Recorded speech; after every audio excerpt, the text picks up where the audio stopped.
Tem um momento que quase todo crente já viveu e poucos falam abertamente. É aquele período em que você está fazendo tudo certo, orando, lendo a Bíblia, tentando confiar e ainda assim tudo parece parado.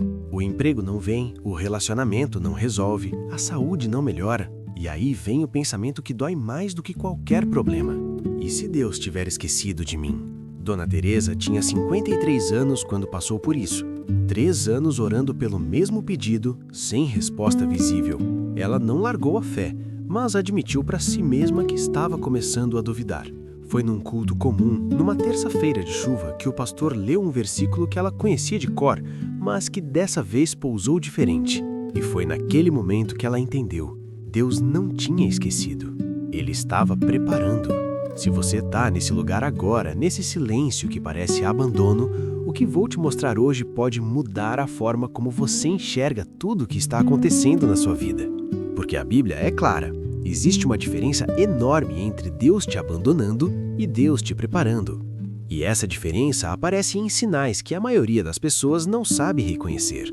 O primeiro sinal é o mais doloroso e, por isso, o mais mal interpretado. Quando Deus está te preparando, coisas que você não pediu para perder começam a sair da sua vida. Um emprego que parecia certo, uma amizade que parecia sólida, um plano que você tinha certeza que era o caminho. E você olha para aquela perda e pensa, Deus está me castigando. Mas João 15, versículo 2, revela outra leitura. Todo ramo que não dá fruto, ele o corta, e todo ramo que dá fruto, ele o limpa para que dê mais fruto ainda. O jardineiro não corta o que é morto por acidente, ele corta com intenção, porque sabe que o que vai vir exige espaço que o galho antigo estava ocupando. Dona Teresa perdeu o emprego que tinha há 12 anos 2 meses antes de receber uma oportunidade que jamais teria considerado se ainda estivesse no lugar antigo. Na hora da poda parece destruição. Só depois você entende que era preparação. Se você está perdendo algo agora sem entender por quê, não interprete a poda como punição. Pergunte a Deus o que Ele está abrindo espaço para receber. O segundo sinal é o silêncio. Não o silêncio de quem foi esquecido, o silêncio de quem está sendo formado. Deuteronômio 8, versículo 2. Lembra-te de todo o caminho pelo qual o Senhor teu Deus te conduziu estes 40 anos no deserto, para te humilhar e te provar, a fim de saber o que estava no teu coração.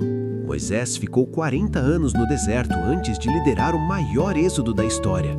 Davi foi ungido rei e voltou para cuidar de ovelhas por anos antes de sentar no trono. José foi jogado numa cova pelos próprios irmãos, vendido como escravo, preso injustamente, e cada uma dessas etapas era preparação para uma posição que ele nem sabia que existia.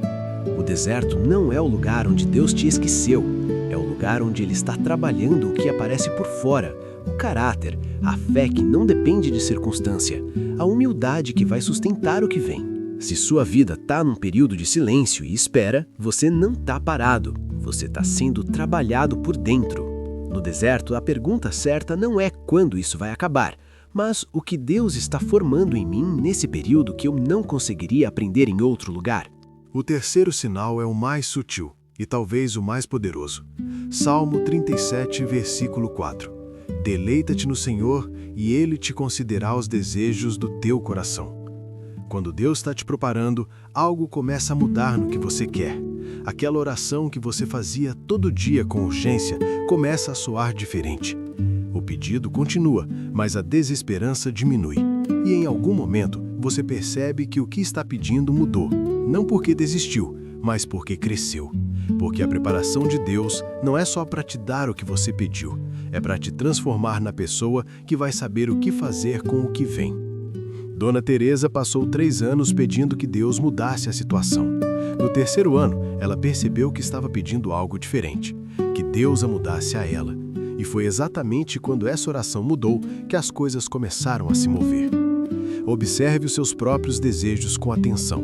Se eles estão sendo refinados, se você está querendo coisas mais profundas e menos superficiais, isso não é perda de fé. É sinal de que a preparação está funcionando. Esses 3 sinais não tornam o processo menos doloroso. A poda dói, o deserto pesa, a espera cansa, mas existe uma diferença enorme entre sofrer sem sentido e sofrer com propósito. E a Bíblia é clara sobre isso. Deus não desperdiça nenhuma dor de quem confia em Ele. Romanos 8, versículo 28, não diz que tudo será fácil. Diz que tudo concorre para o bem daqueles que amam a Deus. Tudo. A poda, o deserto, a mudança de desejo. Tudo. Dona Teresa hoje olha para aqueles 3 anos de espera e chora, mas não de mágoa, chora de gratidão, porque entendeu que Deus não estava atrasado. Ele estava adiantado, preparando o que ela ainda não tinha capacidade de receber. E se você está nesse período agora, nesse silêncio que parece abandono, eu quero que você leve uma coisa desse vídeo. Deus não te esqueceu. Ele está te preparando, e tudo o que está acontecendo tem um propósito maior do que você consegue enxergar hoje. Se você está num período de espera e se reconheceu em algum desses 3 sinais, escreve aqui nos comentários: Ele está me preparando. Sem explicar, só isso. Quero ver quantas pessoas estão nesse lugar hoje.